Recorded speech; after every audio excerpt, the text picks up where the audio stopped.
Mi nombre es César González, soy dermatólogo, miembro fundador del Grupo Colombiano de Psoriasis y voy a hablarles de actualización en el entendimiento de la psoriasis pustulosa. Estos son mis conflictos de interés. Y existe una controversia en el mundo respecto si realmente la psoriasis pustulosa generalizada es una forma de psoriasis. Para muchos grupos de investigación no hay un consenso claro si la psoriasis pustulosa generalizada debe considerarse como una variante de la psoriasis vulgar o como una entidad clínica con hallazgos fisiopatológicos superpuestos con la psoriasis. Hay algunos grupos que incluso predicen que la psoriasis pustulosa no debería estar dentro de las enfermedades pustulosas, porque existen unas características diferenciales que hacen pensar que la psoriasis pustulosa generalizada es una entidad distinta y difiere de forma notable con la psoriasis vulgar en todos sus hallazgos, en los hallazgos histológicos, en los hallazgos clínicos y en el sustento genético de la enfermedad. Y cuando revisamos cada una de ellas nos encontramos con manifestaciones clínicas completamente diferenciales, que nos hacen pensar que son dos entidades completamente distintas. Una con la presencia de pústulas y con una asociación genética relacionada con interleuquina 36 y otra con unas placas escamosas infiltradas que tiene un componente relacionado con interleuquina 23, interleuquina 17. Las manifestaciones clínicas de la psoriasis pustulosa no es lo que estamos acostumbrados a ver en pacientes con psoriasis vulgar. Es una enfermedad que tiene manifestaciones completamente distintas. Una enfermedad recidivante, con brotes recurrentes, o una enfermedad que se puede tornar persistente. La aparición de pústulas, con manifestaciones sistémicas y la aparición de fiebre, malestar general e incluso manifestaciones extracutáneas de inflamación sistémica. Hasta un tercio de los pacientes que reciben tratamiento pueden tener residuos de los brotes durante todo un año y se observa una recaída frecuente en la gran mayoría de los pacientes. Y por lo tanto, este espectro de la enfermedad difiere mucho de lo que estamos acostumbrados a tratar en pacientes con psoriasis. Entonces, tenemos herramientas que nos ayudan a esclarecer esta controversia y la usamos con frecuencia para todas las enfermedades dermatológicas y son los hallazgos de histopatología. Y aquí encontramos enormes diferencias, porque la psoriasis vulgar con sus hallazgos habituales de acantosis, de hiperplasia psoriasiforme, difiere mucho de las pústulas de Koyok, que son el hallazgo patognomónico de la enfermedad. Si bien hemos hablado durante muchos años de las manifestaciones extracutáneas de la psoriasis y hablar de las anormalidades metabólicas, de las anormalidades osteomusculares o de las anormalidades oftalmológicas se ha vuelto algo común en el lenguaje dermatológico, cuando revisamos este espectro de manifestaciones de la psoriasis pustulosa generalizada, aumenta nuestra confusión. Manifestaciones que no solo generan morbilidad, sino que también pueden resultar en mortalidad para muchos de los pacientes y que ubica la mortalidad de la psoriasis pustulosa entre un 3 y un 7% de los pacientes que la sufren. Manifestaciones sépticas, insuficiencia respiratoria, insuficiencia cardíaca y colangitis neutrofílica, que es seguramente un término nuevo para todos los dermatólogos que estamos acostumbrados a tratar pacientes con psoriasis.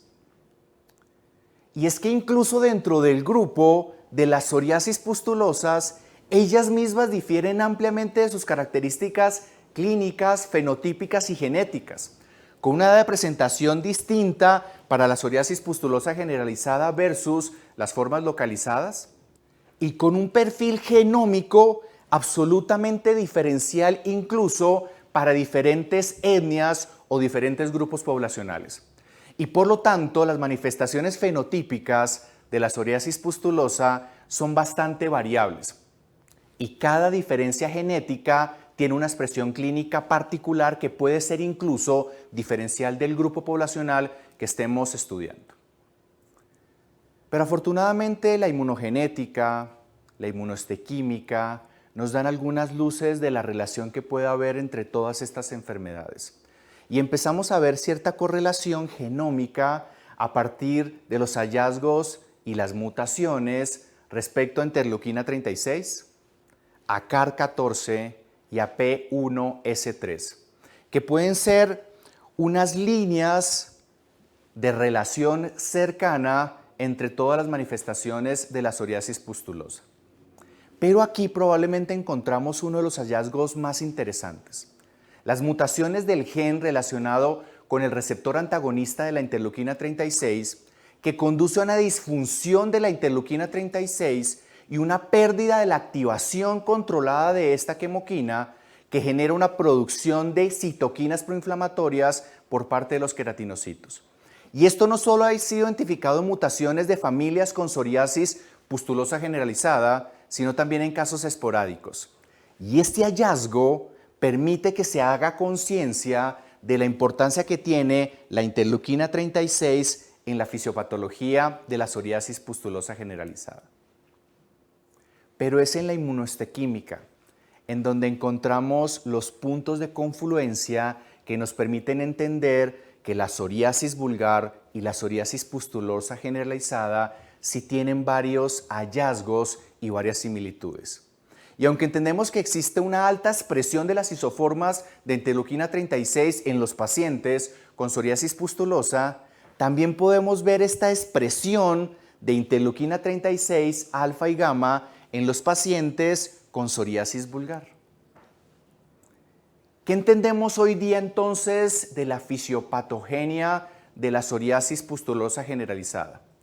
Que es una enfermedad que tiene un componente relacionado con la inmunidad innata, en donde existe una activación persistente de la interleuquina 36 que lleva a la mediación de toda la vida de la interleuquina 1. Y cuando hablamos de psoriasis vulgar, estamos hablando de respuesta del sistema inmune adaptativo, más relacionado con el factor de necrosis tumoral, la interleuquina 23 y el eje de la interleuquina 22 y la interleuquina 17.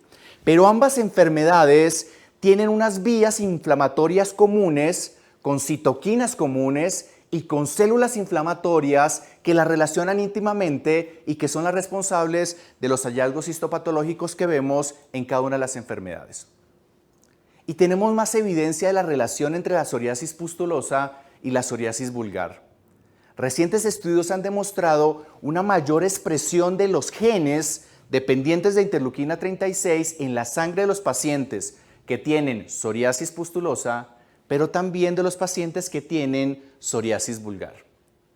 Y existe una elevación de la producción de interferón en los neutrófilos, tanto de los pacientes que tienen psoriasis pustulosa generalizada como de los pacientes que tienen psoriasis vulgar cuando lo comparamos con los controles.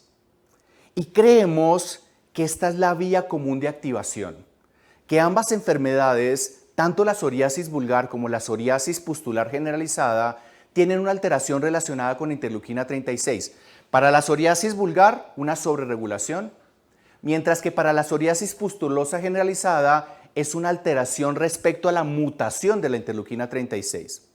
Y esto genera en las células dendríticas una sobreproducción de interleuquina 36, que relaciona con las células dendríticas plasmocitoides y a través de la sobreregulación del PLSCR1 y la mediación del TOSLA receptor, se genera una enorme producción de interferón alfa que puede generar dos vías y generar dos manifestaciones completamente distintas.